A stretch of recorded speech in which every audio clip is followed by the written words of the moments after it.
Hello everyone. My battery just went dead on my car, and I'm pretty old school, so normally I would just knock on a neighbor's door and say, could I have a jump? But this is the 2020s and the age of the internet, so I figured, batteries are getting better. There must be a way to just order something on Amazon.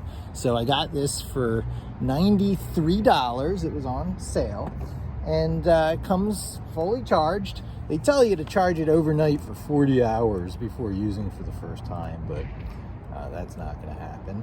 And so let's do a jump. This is just from non-use. I went from a Poconos drive twice a week round trip to almost not driving at all, once a week sometimes, if even that. And it's a fairly new battery. In the 10 years I had this thing, it's a 2013 model.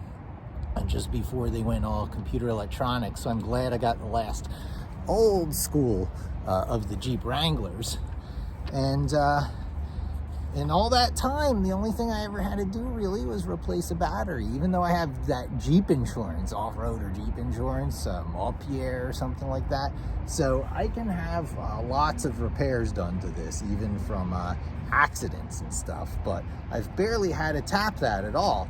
But the one thing I've had to do is replace the battery, and now I've got a dead battery. So you go through this whole manual. I'll spare you everything, but it basically says that you hook up these cables. So the cables come wrapped around the thing. You've got your positive and your negative, your red and your black. Those line up with terminals on your battery. Now, my battery here on the Jeep isn't color-coded and doesn't even have a plus or a minus, but I can see the color of the cables running to them. So, I don't know, maybe I should move this a little closer. And I'm not even going to do a test start of the car for fear of using up what little bit of power remains in the thing. But this should be easy peasy, straightforward. The red goes directly onto the terminal,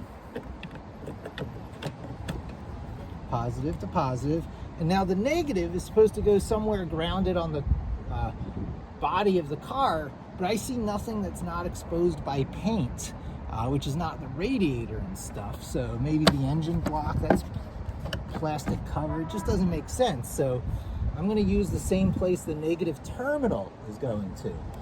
It's not exactly on the terminal, but it's offset a little bit on the same grounded portion. Now, we simply take this and we throw it to jump starter on. And now this should be ready to jump start the car. Simple as that. Let me go see.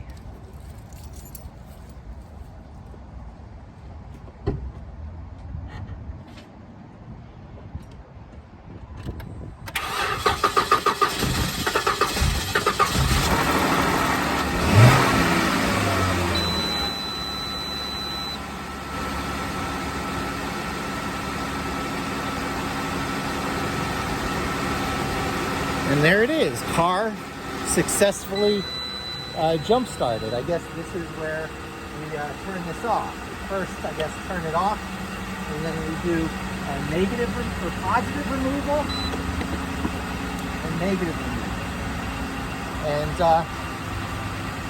I'll leave it running for a while, but there you have it.